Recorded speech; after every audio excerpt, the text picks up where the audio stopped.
Le docteur Tomé rend visite à Benedicta, alias docteur Cruella. Il lui demande comment allait Ritinia et elle lui répond: on va justement avoir une réunion à son sujet. Docteur Tomé demande à docteur Benedicta s'il y aura du changement concernant les soins de Ritinia.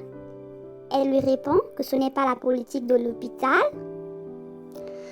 mais vu le cas de Ritinia, il faut continuer la procédure parce que c'est très urgent. Elle se demande qui s'occupera de la petite après ça. Et Tomé lui demande et son père. Elle répond qu'il est toujours en fuite. Mais la petite dit que son père était venu lui rendre visite. Et le docteur Tomé dit: quoi, pardon? Je ne comprends pas. Le docteur Benedicta répond à Tomé qu'elle a entendu parler aux autres enfants. Et elle pense que Ritinia a juste une imagination débordante. Puis elle dit: pauvre fille, si elle savait ce que son père a fait, c'est bien dommage que cet égoïste n'ait pas pensé à sa fille. Le docteur Cruella s'en va et le docteur Tomé se met à penser. Enrique présente docteur Pineda, oncologue, à Georges et Mara. Ce docteur s'occupe de Ritinia. Et Georges demande la santé de Ritinia. Il demande au docteur comment allait Ritinia et le docteur répond que Ritinia n'allait pas bien,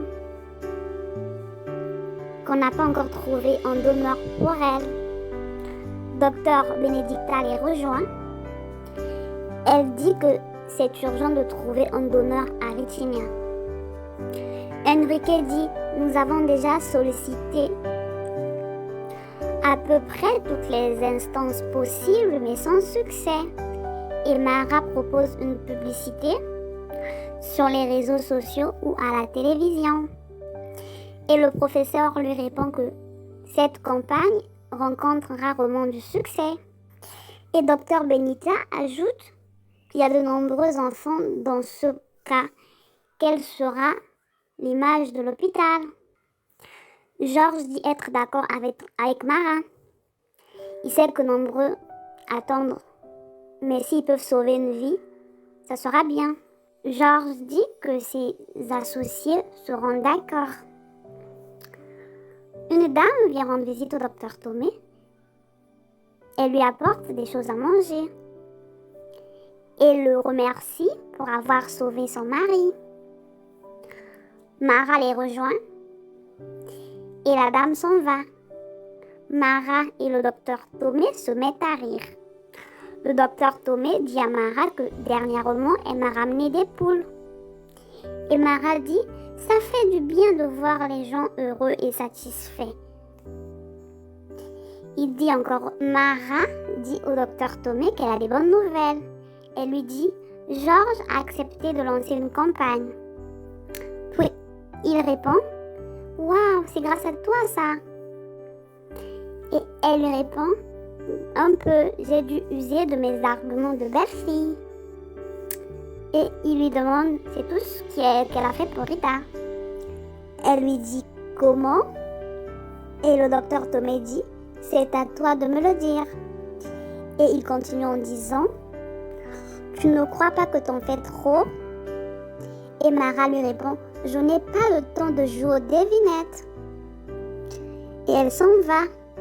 Mara prend quelques fruits et les apporte au père de Ritinia qui est à l'extérieur de l'hôpital. Ce dernier demande des nouvelles de sa fille. Mara lui répond: Rita va bien, elle est très forte, elle tient le coup. Qu'on trouvera un nouveau donneur et tout se passera bien. Luana rentre chez elle. Elle trouve son fiancé Norberto accompagné de son frère. Elle demande à Norberto la date de son retour. Il lui répond dans 2 ou 3 jours. Et Xavier répond qu'il pense pouvoir prouver que Sconda n'aurait pu rien faire pour empêcher le scandale à l'hôpital. Et Luana répond: c'est ce qu'on va voir. Luana souhaite bon voyage à son fiancé Norberto et il lui demande de bien prendre soin de la maison. Xavier s'en va en lançant un regard noir à sa sœur Loana. Loana prend son téléphone et appelle Rafaela. Elle appelle Rafaela. Elle lui demande de retrouver Leila urgemment. Et Rafaela lui dit: comment veux-tu que je retrouve Leila? Je n'ai pas de ses nouvelles, ça fait des années. Oui, Loana lui dit: cherche dans tous nos contacts, fais de ton mieux de me la retrouver. Elle lui dit: bien sûr, je verrai ce que je peux faire pour t'aider. Francesca rejoint Rafaela, puis lui demande si tout allait bien avec Loana. Elle lui dit oui, tout va bien. Et s'en va. Francesca et Clara ont une conversation. Francesca demande à Clara si les hormones pouvaient jouer des tours. Et elle lui répond: oui, je sais, j'ai envie que du salé. Je pleure pour un rien. J'ai l'impression d'être passée sous un camion. Et Clara lui demande si elle s'est renseignée à ce sujet. Et elle lui répond: ma mère dit que tout ça c'est normal. Pour elle, tout est normal. Pour moi, c'est un chaos. Oui, Francisca lui dit: je ressens la même chose. Et elle dit à Francisca, si elle veut être maman, qu'elle n'écoute pas les gens. Parce qu'ils ne racontent que des mensonges. Tu vas arrêter d'exister. En réalité, je n'existe plus. Puis elle s'en va consoler son bébé qui pleure. Concha regarde les photos d'elle jeune. Et Enrique rentre dans la chambre. Elle lui dit: tu vois ça? C'est moi quand j'étais jeune. Elle lui dit: j'étais jeune, belle et fabuleuse. Mais maintenant, je suis grand-mère. Et Enrique lui répond: oui, t'es grand-mère, belle et fabuleuse. Et elle lui dit: n'essaie pas de m'embobiner. Regarde ça, regarde des marques du temps, regarde. Des rides. Et Enrique lui dit: quelles rides? Qu'est-ce que tu dis? Concha lui dit: oui, des rides, j'en ai plein, tu dois l'admettre. Concha dit à Enrique: je suis trop jeune pour être grand-mère. J'ai un enfant de 2 ans. Et Enrique lui dit: Concha, arrête avec ça. C'est Clara qui est trop jeune pour être mère. Ce n'est pas de notre faute, c'est la faute à Bruno. Et Concha lui dit: il fallait que tu t'en prennes encore à ce pauvre Bruno. Et Enrique répond: oui, je dois m'en prendre à lui. Hier, Clara était une petite fille et aujourd'hui, mère. Et Concha répond: et moi, grand-mère. Elle lui dit encore: je suis vieille, Enrique. J'ai vieilli sans m'en rendre compte. Enrique dit à Concha qu'elle est comme le vin de Bordeaux. Et elle répond: ce genre de commentaire, c'est ce qu'on fait aux vieilles. Et Enrique lui dit qu'il abandonne. Et il s'en va. Concha se demande si elle doit pouvoir changer sa manière de s'habiller. Rafaela et Leandro se mettent à discuter. Leandro demande à Rafaela qu'est-ce qui ne va pas. Elle lui dit qu'elle est très idiote et qu'elle a discuté avec Soraya. Et elle lui dit ne pas être rassurée. Et Leandro lui demande: elle veut récupérer son fils? Rafaela répond: pas pour l'instant. Rafaela dit à Leandro être sûr que Soraya cache quelque chose. Leandro lui promet de ne pas laisser Marco partir. Et Rafaela lui dit: comment peux-tu me le promettre? Telmo et Soraya sont les parents de Marco. Ils peuvent le récupérer quand ils veulent. Et Leandro répond: personne ne nous le prendra. Il se porte mieux avec nous. Nous formons une belle famille. Rafaela dit à Leandro qu'elle l'aime, puis les deux s'embrassent. Clara remercie Francisca pour le cadeau qu'elle lui a offert. et lui demande de l'excuser pour ses sauts d'humeur. Soudain, Bruno rentre dans la pièce et appelle Clara Bouboule. Et Clara dit à Francesca: « Comment tu veux que je me sente après ça ?» Clara lui demande de se calmer, que c'est affectueux. Et que Bruno l'a toujours aimé. Elle lui dit: « Ah bon, il aime maintenant les baleines ?» Et Francesca s'en va. Docteur Tomé demande à Chico si le repas lui avait plu. Il dit oui, mais il n'y avait pas assez de sel. Et ce dernier lui dit que ton médecin t'interdit le sel. Chico invite le docteur à jouer aux cartes avec lui. Ce dernier lui dit: « Tu veux qu'on nous expulse tous les deux de cet hôpital ?» Et Chico lui dit: « Non, merci. » Chico dit au docteur: « Vous n'allez pas signer mon bon de sortie, docteur. » Parce que j'ai toujours mal au côté gauche, puis se met à tousser. Le médecin lui dit: « Laissez-moi voir un peu là où vous avez mal, on ne va pas vous laisser sortir. » Le papa de Virginia, déguisé en infirmier, accompagné de Mara, rentre dans la salle de Virginia. Virginia voit son père. Elle lui demande pourquoi il est habillé en infirmier. Ce dernier lui répond: « C'est un costume de super pouvoir. Qu'il est invisible, personne ne peut le voir en dehors de l'infirmière et elle. » Mara demande à Olivera de partir et Virginia demande à son père de rester puisqu'il est invisible. Et il lui répond: « Ma fille, ce costume a une durée de 10 minutes. Ensuite, tout le monde me verra. » Il dit au revoir à sa fille et s'en va. Mara l'accompagne et le docteur Tomé les aperçoit. Francesca demande à Santiago de l'excuser de ne pas avoir prévenu qu'elle rentrait en retard. Et ce dernier lui dit: « Il n'y a pas de souci. Tu as du temps pour moi maintenant? Ou tu vas trouver quelque chose à faire ?» Elle lui répond: « Non, je n'ai rien à faire. » Santiago essaie d'embrasser Francesca, mais cette dernière ne veut pas.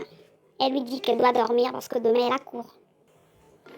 Il lui dit: « Ok, je vais dormir. » Il demande à Francesca si elle aime toujours être avec lui, parce que ces derniers temps, Francesca ne lui accorde plus du temps.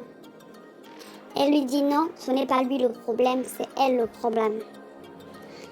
Il lui demande ce qui se passe et Francesca lui dit rien. Et il s'énerve en disant: « Tu as complètement changé, Francesca. Tu es devenue distante, tu es froide. Moi qui croyais qu'après notre mariage, tout irait mieux. » Il lui demande si c'était de sa faute. Elle lui jure que ce n'est pas lui le problème. Et il lui dit: « Je veux te voir heureuse. » Il essaie encore de l'embrasser. Francesca ne veut pas et elle s'en va. Mara discute avec le papa de Virginia. Ce dernier lui dit que Virginia ne va pas du tout bien. Et ils sont surpris par le docteur Tomé. « Mara, je savais que tu me cachais quelque chose. » « J'avais raison. » Luis Miguel et sa maman Pilar discutent. Pilar dit à Luis Miguel que je t'ai caché quelque chose. Je ne t'ai pas tout dit concernant notre famille. Il lui dit: « Bien sûr, je savais que tu m'as caché quelque chose. Comment ça? On n'a pas de famille. Tout le monde a une famille. » « Qui sont-ils? Des oncles, des grands-pères, un cousin ?» Puis elle lui répond: « Avant l'accident, tu vivais temporairement avec nous dans le nord, mais nous étions en fuite. » Et Luis Miguel lui dit: « En fuite? On fuyait quoi ?» Elle répond: « Un mariage en crise. » Puis il lui dit: « Un mariage? Quoi? Comment ça? J'étais mariée? » Pilar lui demande de se calmer. Elle lui dit: « Je te l'ai caché parce que tu n'étais pas prêt. » Elle lui dit: « Tu as une famille, tu as une femme et une fille. Elles sont là. » Daniela et Johanna les rejoignent. Mara demande des excuses au docteur Tomé. Il lui dit: « Bien sûr, que je n'allais pas le permettre. Cet homme a tiré sur toi. Et Mara lui répond, il était désespéré. Oliver a dit, je n'avais pas l'intention de le faire. Je venais de perdre ma femme et ma fille était mourante. Si je pouvais revenir en arrière. Et le docteur Tomé lui répond, personne ne le peut. Mara dit au docteur Tomé que Carlos n'est pas en danger. Il lui répond, il est trop tard. Carlos s'enfuit. Luis Miguel dit à sa maman et Johanna qu'il ne les reconnaît pas. Et Johanna dit à son père, regarde-moi, je suis ta fille, Johanna. Tu ne te souviens pas de moi? Et Daniela dit à Johanna d'arrêter, que c'est normal que Luis Miguel ne se souvienne pas d'elle. Luis Miguel s'en va. Et Daniela dit à Johanna de laisser Luis Miguel partir, que tout allait bien se passer. Et Johanna lui dit, comment tout va bien se passer si vous n'arrivez pas de lui mentir? Et Daniela dit à Johanna, mais qu'est-ce que tu veux? Tu veux que ton père court au Portugal dans les bras de Mara? Il serait en danger à nouveau. Et Johanna lui répond, tu avais besoin de lui dire que vous êtes mariés? Daniela dit à Johanna, j'aime ton père comme je n'ai jamais aimé personne dans ma vie. C'est l'occasion pour moi de passer un petit moment avec lui. Daniela lui demande, c'est toi qui vas m'en empêcher? On sera une famille. Elle lui dit que ça en vaudra la peine. Mara court après Tomé. Tomé demande à Mara de le laisser tranquille. Elle lui dit qu'elle peut tout lui expliquer. Ils sont observés par Docteur Benedicta alias Cruella. Le docteur Tomé s'en va dans son bureau. Mara le poursuit. Elle lui dit, pourquoi tu te comportes comme un gamin? J'ai juste voulu aider Ritinia. Elle a besoin de son père. Elle lui dit encore que je comprends cet homme. Il venait de perdre sa femme, il était désespéré. Elle s'excuse d'être autant impliquée dans l'affaire. Et le docteur Tomé lui dit, pourquoi tu t'es mis en danger? Mara lui répond qu'elle aussi elle a perdu Luis Miguel et c'est ce que c'est. Il y a un sentiment de révolte. Docteur Benita alias Cruella est derrière la porte. Elle écoute toute la conversation. Elle dit encore au docteur Tomé, j'ai promis à cet homme de voir sa fille jusqu'à ce qu'on trouve un donneur. Et ce dernier lui dit, il ne fallait pas. Mara supplie le docteur Tomé d'essayer de se mettre à la place de Carlos. Le docteur Tomé dit à Mara, pour cette fois ça passe, mais si je le vois encore rôder à l'hôpital, je vais le dénoncer, et toi aussi. Docteur Cruella sourit derrière la porte. Norberto est arrivé au Portugal. Il passe un appel à Loana. Il prend des nouvelles des enfants et Loana lui demande quand se tiendra la réunion. Il lui répond aujourd'hui. Et Loana lui dit de ne pas donner une nouvelle chance à Xavier parce qu'il ne l'inspire pas confiance. Loana descend voir Bino. Elle lui dit que la réunion se tiendra aujourd'hui même, mais qu'elle a essayé d'influencer Norberto pour résilier le contrat de Xavier. Bino demande à Loana si elle est sûre que Norberto résiliera le contrat de Xavier. Elle lui dit, je ne suis pas sûre.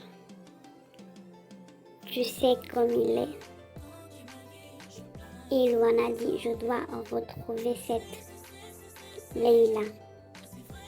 J'ai demandé à Rafaela de le faire. Bino qui dit, moi aussi j'ai cherché de mon côté. Et il lui présente une photo et lui demande, c'est elle Leïla? Leïla est en plein shooting photo. Luena la rejoint. Et les deux jeunes femmes s'en vont discuter. Leïla demande à Luana, tu es venue m'expulser comme tu l'as fait dernièrement? Luana se met à penser. Dans les pensées de Luana, Leïla se trouvait chez Norberto. Luena s'était aussi rendue là-bas. Norberto et sa femme Rosario étaient en déplacement. Leïla s'était présentée comme la fille à Norberto. Luana lui avait demandé des preuves et elle n'en avait pas. Leïla avait demandé à Luana de la mettre à la porte, mais ne partira pas tant qu'elle ne parle pas à Norberto. Luana lui avait dit que Norberto c'est un homme très influent et que beaucoup de gens se présentaient là-bas en tant qu'enfant de Norberto. Et Leïla lui avait dit que non, je ne mens pas. Leïla insistait en disant je suis sa fille. Et Luana lui avait dit de ne plus jamais revenir parce que si elle revenait, elle s'occupera de cette affaire autrement. Et elle lui dit, tu as réellement cru à cette histoire, on te l'a racontée et tu t'es vite précipité ici en te disant, waouh, tout ça sera à moi. Retour à la réalité. Leïla lui dit, la discussion a été courte, tu m'avais mis dans un avion en me promettant d'être mannequin. Et Luana lui répond, tu n'avais pas dit non non plus. Elle lui dit, je n'avais que 16 ans. Leïla lui dit encore, une fois à Lisbonne, j'ai compris que cette carrière de mannequin avait un prix. Et Luana lui répond, tout se paye dans la vie. Leïla lui dit, tu voulais que je me prostitue? Elle lui dit, heureusement que quelqu'un était là pour me tendre la main. Luana lui demande, tu es venue te venger, c'est ça? Elle lui répond, me venger? Vraiment? Tu crois c'est ce que je veux? Luana lui dit, Xavier et toi? Et elle lui répond, qui ça? Je t'ai déjà dit que je ne connais aucun Xavier. Leïla lui dit de se tenir à distance. Luana lui dit, tu me prends pour une idiote? Et Leïla lui répond, je sais juste que j'ai un travail et un petit ami. Et les gens comme mon père et toi ne font que me pourrir la vie. Donc je les ignore. Elle demande à Luana de partir et qu'elle ne veut plus la revoir. Luana écrit à Neuza. Elle lui dit que Leïla est revenue. Cette dernière prend peur. Mara rejoint Neuza dans la cuisine et lui demande ce qui se passe. Elle lui répond qu'elle est nerveuse et qu'elle n'accepte pas encore que Mara puisse rencontrer ce fou. Kandiba demande à Mara si elle a rendez-vous avec le fou et elle lui répond non, Kandiba. Mara demande à Kandiba d'aller se brosser les dents pour qu'il l'accompagne à l'hôpital. Mara reproche Neuza de l'avoir dit devant Kandiba. Neuza s'excuse et demande à Kandiba qu'est-ce qu'il va faire à l'hôpital. Il lui répond des recherches. Et Neuza demande des recherches sur quoi? Il lui dit si je vais à l'hôpital, c'est sur les hôpitaux. Kandiba va rendre visite à Retinia avec un masque. Et cette dernière lui demande qu'est-ce qu'il faisait ici avec ce masque. Il lui répond, c'est pour les super-héros. Et elle lui dit, tu n'es pas un super-héros. Et Condiva demande à Retinia comment elle va. Elle lui répond qu'elle est encore à l'hôpital pour longtemps et que son père ne passait pas la rendre visite. Et Condiva lui répond parce qu'il est en fuite. Et Retinia dit, il fuit quoi? Condiva lui répond, tu n'étais pas au courant? La police. Mara fait son entrée dans la salle et dit à Condiva, c'est pour ça que tu voulais voir Retinia? Pour lui faire peur? Et Retinia demande, vous me cachez quoi? Mara prend Condiva et s'en va. Retinia dit à Condiva, je voulais te montrer l'écharpe que je fais à mon père. Condiva dit à Mara, et pourquoi tu m'avais pas dit que Retinia ne le savait pas? Et quand son père sera en prison, comment elle fera? Vous n'allez pas le lui dire? Mara qui répond non. Norberto les rejoint. Norberto dit à Mara, je ne me le serais pas pardonné s'il t'est arrivé quelque chose. Et le tireur, on a de ses nouvelles? Elle lui répond, non, il est en fuite. Norberto lui dit, je vais organiser une réunion pour revoir toute la sécurité de l'hôpital. Norberto lui dit encore qu'il pense qu'elle doit être protégée parce que le tireur pense que c'est Mara qui est responsable de la mort de sa femme et qu'il peut tenter encore quelque chose. Mara lui dit qu'elle pense qu'il ne tentera rien.